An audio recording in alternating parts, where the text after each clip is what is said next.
Ladies and gentlemen, good evening. I'm the Blundering Bishop, and welcome to another 5-minute theory video. We've got a special guest with us today. That's Gus. Hello, Blundering Bishop with Doggy. Doggy, say hello. So we've got two special guests actually. We've got Gus and Doggy. 5-minute theory videos are a series we do here on the Blundering Bishop, where we try to cover key concepts in chess. We try to do it in 5 minutes. There's plenty of more detailed content out there for you. This is designed to give you a very brief overview of key positions, key openings, and so on, and to encourage you to go and do your own study. As ever on the Blundering Bishop, if you're enjoying the content, please feel free to leave a like, maybe hit that subscribe button. If you think there's things we could improve, please feel free to leave a helpful comment. So the topic for today is the Caro-Kann Defense, pretty famous try for black, response to e4, named after a British player Horatio Caro and an Austrian Marcus Kann, who first analysed the opening in 1886.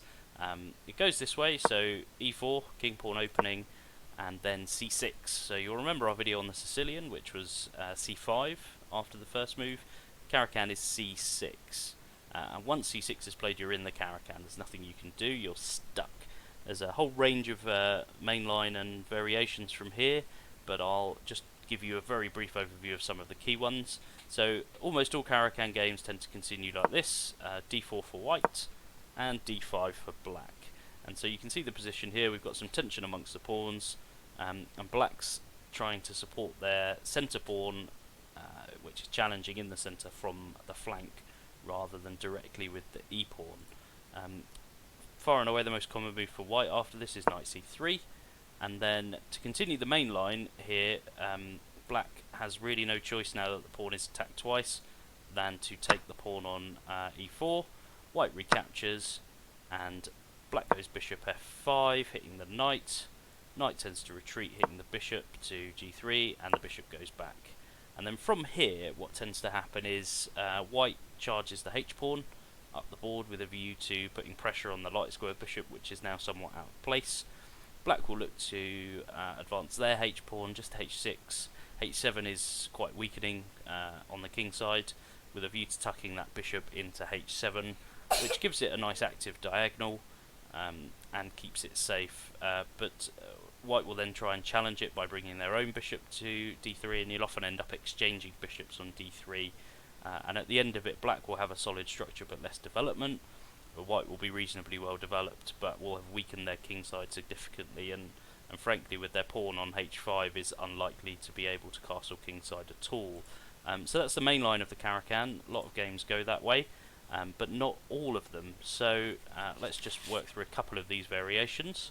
So after e4, c6, this is a Caro-Kann, continues this way. Let's say that knight c3 happens, the double attack as I showed you earlier.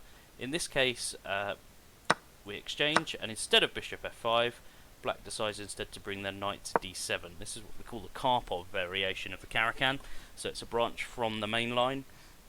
It's a very interesting one because what black is trying to do is just equalise their development position.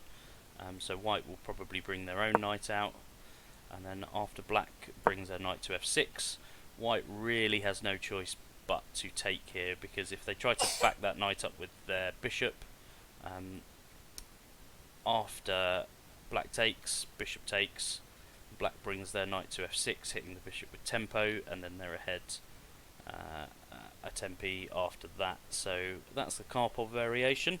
But let's go back further and say that after e4, c6, d4, d5, instead of knight c3, attacking that pawn, white decides to push e5, and this is what we call the advance variation of the Caro-Kann. And what white is trying to do here is prove a space advantage. So they've got their pawn sort of deep in black territory. So after this, black will probably go bishop f5, which is a great diagonal for their bishop to attack. It's a good active square. And then white's got a number of options from here, but probably the most common is the short variation, which is knight f3. Black goes e6, and you can see whilst black has a good closed position, they managed to get their bishop outside the pawn chain, which is a better position than that would end up in a lot of other variations of opening tries for black. White's got a real space advantage, real thrust into the centre, and potentially a very solid position thereafter. So that's the advanced variation, including the short variation of the advanced variation. Just another one I'll talk you through after e4, c6, d4, d5. What if White tries to take on e5 instead? And this is one I seem to come across a lot on chess.com amongst similarly lower rated opponents. It's called the exchange variation. There's a number of lines that follow on from this, but you can see we've effectively simplified down to a queen pawn opening, but black's c pawn is gone and white's e pawn is gone, so black's going to argue that they've lost a less crucial pawn, and you can see we're dealing with a really weak king position here, so you do have to watch moves like after black plays e6, perhaps bringing their bishop out to check the king, and so that's the exchange variation of the Caro-Kann.